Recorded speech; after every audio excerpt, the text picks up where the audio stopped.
Welcome everyone, this is Soudip from E for engineering. তো তোমাদের first allotment বেরানোর পরে তোমাদের একটা ভিডিও দিয়েছিলাম যেখানে তোমাদের বললাম যে তোমরা অটো আপগ্রেডেশন কীভাবে করবে, অটো আপগ্রেডেশন না করার ফলে কি হবে, করার ফলে কি হবে, ফাইনাল অ্যালটমেন্ট বার করার পর কি হবে না হবে। তো যারা অটো আপগ্রেডেশন করবে তাদের তো এখন কিছু করণীয় নেই, বা যারা কোনো কলেজ পাওনি তাদেরও কিছু করণীয় নেই। তারা মানে ওইগুলো করে এখন সেকেন্ড রাউন্ডের জন্য অপেক্ষা করো।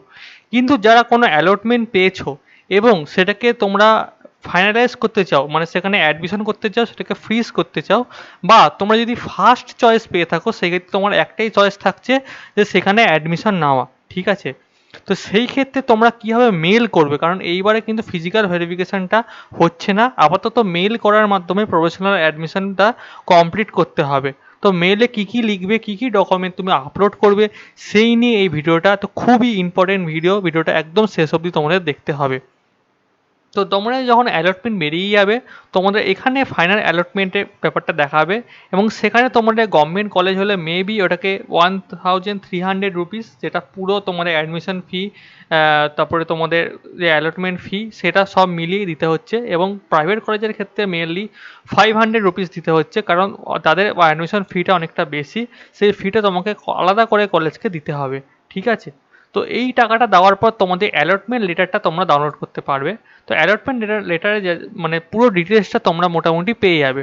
তো তার আগে বলে দিই, তোমাদের এখানে একটা জিনিস দেখা, পেমেন্ট করার পর পেমেন্ট ডান, কিন্তু অ্যাডমিশন স্ট্যাটাস নট ডান। তো সেটাকে কিন্তু তোমাকে 5 অক্টোবর 2021-এর মধ্যে করতে হবে, নাহলে কিন্তু তোমার বরাদ্দ আসনটি বাতিল হয়ে যাবে, your allotment will be cancelled, ঠিক আছে? তো তোমাকে কিন্তু আজকে বা কালকের মধ্যে খুব তাড়াতাড়ি করে পাঠিয়ে দিতে হবে, কারণ ওরাও তো ভেরিফিকেশন করবে, দেখবে, তারপরে তোমাকে একটা কনফার্মেশন দেবে, সেক্ষেত্রে একটুখানি কিন্তু টাইম লাগবে। তো আমি তোমাদের একটা ডেমো দেখাচ্ছি। তো দেখো এইখানে যে অ্যালটমেন্ট লেটারটা আমি ডাউনলোড করেছি, সেখানে তোমাদের ওপর দিকে নিজের নিজের ডিটেলস দেখাচ্ছে, সেটা আমি এখন শো করছি না। নিচের দিকে তোমাদের জেনারেল র্যাঙ্ক, এবং তোমার যদি ওবিসি বা কোনো কাস্ট থাকে সেই কাস্টের র্যাঙ্কটা শো করবে। এরপর তোমাদের ফাইনাল অ্যালটমেন্ট ডিটেলস, যেহেতু ওই ছেলেটা 1 নম্বর চয়েসে প্রায়োরিটি পেয়ে গেছে, সেই ক্ষেত্রে এটা কিন্তু ফাইনাল অ্যালটমেন্ট ডিটেলস এখানে দেখাচ্ছে। এবং যদি তুমি আপগ্রেডেশন করো তখন তো তোমার বুঝতেই পারছো যে ওখানে প্রফেশনাল অ্যালটমেন্ট ডিটেলস দেখাবে। কিন্তু তুমি যদি ফাইনাল অ্যালটমেন্ট এটা ডাউনলোড করো তাহলে কিন্তু এরকমই দেখাবে ফাইনাল অ্যালটমেন্ট ডিটেলস, তোমার কলেজের নাম, কোন ব্রাঞ্চে সিলেক্ট হয়েছে, এবং কোন সিট থ্রু দিয়ে, মানে কোন কোটায় তুমি সিলেক্ট হয়েছো। এই যেমন DQO জেনারেল, মানে ডিস্ট্রিক্ট কোটা ওবিসি জেনারেল, ঠিক আছে? এইখানে এই হিসাবে মানে মোটামুটি হয়েছে আশা করছি। মানে ও মানে হচ্ছে এখানে কি জেনারেল মানে ওবিসি ধরছে, নাকি জেনারেল মানে জেনারেল ধরছে, আমি ঠিক বুঝতে পারছি না। যাই হোক, তো এরকম তোমাদের একটা কোটা এখানে থাকবে, আর চয়েস প্রায়োরিটি কত নম্বর সেটা শো করবে। তো এখানে দেখো পুরো ডিটেলসে লেখা আছে যে candidate whose details will furnished hereby professionally select for admission to the first year of 3-year diploma course, ঠিক আছে? In mention polytechnic, in mention branch. So he she directed to send and scan copy of the following documents, scanned from originals only, through mail at the allotted polytechnic. Mention your application form number and your name in the subject of the mail to confirm professional admission on or before 5/10/2021. Mail received after stipulated last date will not entertained by the institution in any circumstances. Your provisional admission to allotted seat is object to verification of all relevant document to be mailed by you. মানে বুঝতে পারছো, তোমাকে যে mention mail ID আছে সেই mail ID তোমার mail করতে হবে। কি কি ডকুমেন্ট সেগুলো লিস্ট দিয়ে দিয়েছে, এবং তোমাকে সব কটা ডকুমেন্ট কিন্তু অরিজিনালে তোমাকে মেল করতে হবে, ঠিক আছে? Original document. তুমি যদি ভাবো যে র্যাঙ্ক কার্ডটাকে আমি জেরক্স কপি আছে আমার কাছে, জেরক্স কপিটা মেল করব, অ্যাটেস্টেড করে মেল করবো, ওরকম কিছু দরকার নেই। তোমার যে র্যাঙ্ক কার্ডটা আছে, তুমি যেটা পেয়েছো, ঠিক আছে, সেই র্যাঙ্ক কার্ডটাকে তুমি প্রিন্ট আউট করবে। এই যে দিস ফাইনাল অ্যালটমেন্ট লেটার, যে ফাইনাল অ্যালটমেন্ট লেটার আমি তোকে খুলে দেখাচ্ছি, এটাকে প্রিন্ট আউট করবে। তোমার তাছাড়া তোমার যে অ্যাডমিট কার্ড আছে, মাধ্যমিকের অ্যাডমিট কার্ড, সেটা তোমার অরিজিনাল আছে, সেই অরিজিনালটাকে তুমি স্ক্যান আউট করবে। মার্কশিট অফ মাধ্যমিক সেটাকে স্ক্যান করতে পারো। তো স্ক্যান করার জন্য অ্যাডোব স্ক্যানার ইউজ করতে পারো, যে মোবাইলে অ্যাপ্লিকেশানটা আছে, অথবা তুমি মোবাইলে ডক স্ক্যানার ইউজ করতে পারো, অথবা যদি তোমার মনে হয় আমার বাড়িতে স্ক্যানার আছে বা আমি স্ক্যান করতে ভালো মোবাইলে পারি না, সেক্ষেত্রে তুমি কিন্তু দোকানে গিয়ে সাইবার ক্যাফে গিয়ে তুমি স্ক্যান করতে পারো, ঠিক আছে? তো এরপরে তোমার এখানে কি কি ডকুমেন্ট চাইছে, তো তোমার কি কি ডকুমেন্ট লাগবে সেটা কিন্তু এইখানে সুন্দরভাবে লিস্ট করে দেওয়া থাকবে। তো আমাকে জিজ্ঞেস করার কোনো দরকার নেই দাদা কি কি ডকুমেন্ট পাঠাতে হবে, তোমার ফাইনাল অ্যালটমেন্ট লেটারে কিন্তু লিস্ট দেওয়া থাকবে। এখানে যেমন rank card, allotment letter, admit card, marksheet, এবং যদি সে টিএফডাব্লিউ কোটা দিয়ে ঢুকে থাকে তাহলে সেই টিএফডাব্লিউ সার্টিফিকেট চাইছে। ঠিক আছে, যেহেতু তো তুমি দেখে রাখবে, তুমি দেখতেই পাবে তোমার টিএফডাব্লিউ হয়েছে কি হয়নি। তো আরেকটুখানি নিচের দিকে গেলে তুমি তোমার যে ডিটেলস অফ অ্যালার্টেড ইনস্টিটিউশন এবং তার যে ইমেল আইডি, যেখানে যে ইমেল আইডিতে পাঠাতে হবে, এবং কন্ট্যাক্ট পার্সনের একজন নাম দেওয়া থাকবে এবং তার কন্ট্যাক্ট ফোন নম্বরও দেওয়া থাকবে। ঠিক আছে, তো এটা আমি সবাইকে সাজেস্ট করছি, কারণ বিভিন্ন কলেজে অ্যাডমিশনের ক্ষেত্রে এখানে দেখো যে জিনিসটা লেখা আছে, এখানে আমি পড়ছি না, তোমাদের বলে দিচ্ছি যে বিভিন্ন কলেজে, মেনলি প্রাইভেট কলেজে তোমাদের 500 রুপিস তো তোমাকে পেমেন্ট করলে, কিন্তু অ্যাডমিশন পেমেন্টও তো একটা করতে হবে। সেই পেমেন্টটা কিন্তু তোমাকে মেনলি এখন কিন্তু অনলাইনে, যেমন এনএফটি, আরটিজিএস বা অনলাইন বিভিন্ন মোডে করতে হচ্ছে। সেইখানে কিন্তু এখানে কোনো পেমেন্ট ডিটেলস কিন্তু এখানে দেওয়া নেই।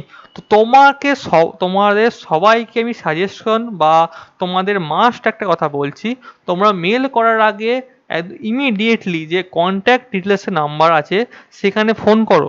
ফোন করে বলো আমার এরকম অ্যালার্টেড হয়েছে, তো আমি কি কি ডকুমেন্ট পাঠাবো, প্লাস আমার কি পেমেন্টটা এখনই করতে হবে বা পেমেন্ট ডিটেলসটা কি এখনই পাঠাতে হবে। তাহলে তোমাকে বলছে যে এই মেল আইডিতে, যে মেল আইডি তোমার আছে, মানে কলেজের মেল আইডি এটা দেওয়া আছে, সেই মেল আইডির মাধ্যমে তোমাকে মেল করা হবে কলেজের অ্যাকাউন্ট ডিটেলস। সেই অ্যাকাউন্টে তোমাকে পেমেন্টটা করতে হবে, মানে অ্যাডমিশন ফি যেটা আছে সেটা করতে হবে, এবং সেই পেমেন্টের প্রুফও দিতে হবে। ঠিক আছে, সেটা বন্ধু একটা ম্যান্ডেটরি জিনিস। ঠিক আছে, তো আমি সবাইকে বলবো যে তোমরা যে কন্ট্যাক্ট পার্সন আছে তাকে ফোন করো। কোনো রকম ডাউট হচ্ছে যে আমার টিএফডাব্লিউ সার্টিফিকেট নেই, আমার এইটা ঠিক, আমি কি এটাকে অরিজিনাল করবো নাকি নিচে সাইন করতে হবে না অ্যাটেস্টেড করতে হবে, একটা পিডিএফে করবো নাকি আলাদা আলাদা পিডিএফ করবো, পিডিএফ এর নাম কি রাখবো। ঠিক আছে, এইগুলো যে এই যে ছোটোখাটো ডকুমেন্ট, যে ছোটোখাটো যে কোয়ারিগুলো আছে, সে কোয়ারিগুলো আমি সবাইকে বলবো সবগুলো একসাথে নিয়ে তোমাকে কন্ট্যাক্ট পার্সনে ফোন করে সব কিছু ক্লিয়ার করে তারপরে ফোন করো, সবচেয়ে বেস্ট হবে। ঠিক আছে, আর যে মেল করবে সে মেলের একটা ছোট্ট পারফর্মও আমি দিয়ে রেখেছি, তোমরা একটা স্ক্রিনশট নিয়ে তোমাকে এটাকে ইউজ করতে পারো। ধরো তোমাকে মেল করতে হবে এই মেলে, তো এই মেল আইডিটা আমি লিখে এখান থেকে তোমরা কপি করে এখানে মেলে পেস্ট করবে। পেস্ট করার পরে এখানে দেখো সাবজেক্ট লাইনে এটা লিখতে পারো, যেহেতু সাবজেক্ট লাইনে তোমাদের বলেছে যে তোমাকে তোমার ফর্ম নাম্বার এবং তোমার নাম মেনশন করতে হবে, সেক্ষেত্রে লিখতে পারো documents for professional admission of, তোমার নাম, তোমার যে নাম আছে তোমার নাম, এবং তোমার অ্যাপ্লিকেশান নাম্বারটা অ্যাপ্লিকেশান নাম্বার, এবং যদি জেক্সপো দিয়ে হয় থ্রু জেক্সপো, এবং ভোকলেট দিয়ে হলে থ্রু ভোকলেট 2021। এই সাবজেক্ট লাইনটা তোমরা তোমাদের মতো এডিট করে লিখতে পারো। ঠিক আছে, তারপরে বডিতে এত কিছু না লিখলেও চলবে, তবে আমি সাজেস্ট করবো এটুকু লিখতেই পারো তোমরা, যে রেসপেক্টেড স্যার ম্যাডাম, তোমার নাম Soudip Kundu Poddar, has been professionally selected for the admission to the first year class of 3 year diploma course in the, তোমার যে কলেজ পেয়েছে তখন Ramakrishna mission Shishu Mandira, in the branch electrical engineering through JEXPO 2021, এটা লিখতে পারো তোমরা। As per instruction I hereby attach my documents for your verification purpose। ঠিক আছে, বলে তো তোমরা নিশ্চয়ই আগে ফোন করে নিয়েছো কী কী ডকুমেন্ট পাঠাতে হবে, এটা লেখাও আছে, প্লাস তুমি তো ওখান থেকে জানতে পেরে গেছো সেই কী কী ডকুমেন্ট দিচ্ছ, তার একটা লিস্ট তোমরা এখানে সুন্দরভাবে লিখতে পারো। ধরো এখানে ওর টিএফডাব্লিউ লাগবে না, তো টিএফডাব্লিউ তোমাকে এখান থেকে ডিলিট করে দিতে পারো। ধরো তোমাকে বলেছে পেমেন্ট প্রুফ দিতে, মানে পেমেন্ট প্রুফ তোমাকে যে আরও যে পেমেন্ট তুমি করলে 20,000 টাকা বা 22,000 টাকা যে তুমি অ্যাডমিশনের জন্য দিলে, সেই যে পেমেন্ট করলে সেই পেমেন্টের একটা তোমার স্ক্রিনশট দিতে হতে পারে, সে তুমি এখানে লিখে দিলে পেমেন্ট প্রুফ অফ অ্যাডমিশন। তো এইরকমভাবে তোমরা যা যা ডকুমেন্ট দেবে সেগুলো একটা লিস্ট করে দেবে, সবচেয়ে বেস্ট হয়। তারপরে I will be highly obliged if you kindly do the needful and acknowledge the same through email or SMS or call। তো তোমাদের এটা বলা হচ্ছে যে তোমার যখন ডকুমেন্ট ভেরিফিকেশন কমপ্লিট হবে বা সাকসেসফুল হবে, তোমাকে যেন একটা অ্যাকনোলেজমেন্ট মেল পাঠায় অথবা SMS পাঠায় বা কলের মাধ্যমে তোমাকে জানিয়ে দেওয়া হয়, এটা কিন্তু বেস্ট হয়। বা কলটাকে তোমরা কেটে দিতে পারো, মেল অর SMS থাকলে বেস্ট হয়। এরপরে তোমরা থ্যাঙ্কিং ইউ করে তোমার নাম দেবে, তোমার ফোন নাম্বারটা অবশ্যই দেবে, তোমার কোনো দরকার আছে তোমাকে কন্ট্যাক্ট করতে পারে, এবং তোমার র্যাঙ্ক যেটা আছে র্যাঙ্কটা দিয়ে দেবে। প্লাস তোমাকে এখানে অ্যাটাচ ফাইল করবে, তুমি যে ইনসার্ট অ্যাটাচ ফাইলের মাধ্যমে, এই যে সরি ইনসার্ট না সরি অ্যাটাচ ফাইলের মাধ্যমে তোমার যে তুমি পিডিএফটা বানিয়েছো একটা সিঙ্গেল পিডিএফও করতে পারো, অথবা তুমি আলাদা আলাদা পিডিএফও করতে পারো। তো আমি তোমাদের বলবো সিঙ্গেল পিডিএফ করাটা বেস্ট হবে। সিঙ্গেল পিডিএফ তোমরা একবার কল করে জিজ্ঞেস করে নিও যে সিঙ্গেল পিডিএফ করলে ভালো হবে নাকি আলাদা আলাদা করে পাঠাবো। তো সিঙ্গেল পিডিএফ করলে ভালো হয় আশা করছি। সেরকম করে পিডিএফের নামটা তোমরা এরকমভাবে দিতে পারো যে নিজের নাম আর একটা স্ল্যাশ দিয়ে তোমাদের র্যাঙ্কটা লিখতে পারো, র্যাঙ্ক ডট পিডিএফ। তো এরকমভাবে আপলোড করে তোমরা সেন্ড করে দিলে কিন্তু তোমার মেল পাঠানোটা হয়ে গেল। তো এই ছিল মোটামুটি তোমাদের যে মেল পাঠানোর যে ব্যাপারটা ছিল।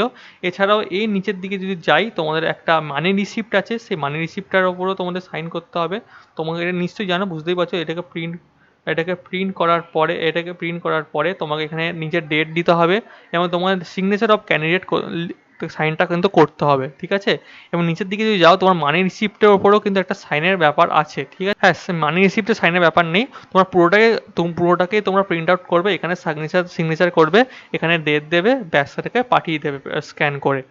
আর তোমাদের কলেজ খোলার পরে কিন্তু তোমাকে medical fitness certificate, anti ragging affidavit এবং ডোমিসাইল সার্টিফিকেট এইগুলো কিন্তু জমা করতে হবে। তো এইগুলো নিয়ে আলাদা করে আমি ভিডিও নিশ্চয়ই নিয়ে আসবো তোমাদের জন্য। মানে এই ডকুমেন্টগুলো প্লাস এই ডকুমেন্টগুলো তোমাকে জমা করতে হতে পারে। আরও এক্সট্রা ডকুমেন্ট যদি কলেজ চায় তো সেগুলোও জমা করতে হতে পারে। তো সব কিছুই তোমরা রেডি করে রেখো। তো তোমাদের আরেকবারও বলছি যে তোমার কোনো অসুবিধা হলে তোমরা কন্ট্যাক্ট পার্সনকে আগে কন্ট্যাক্ট করো, আমাকে বলার আগে।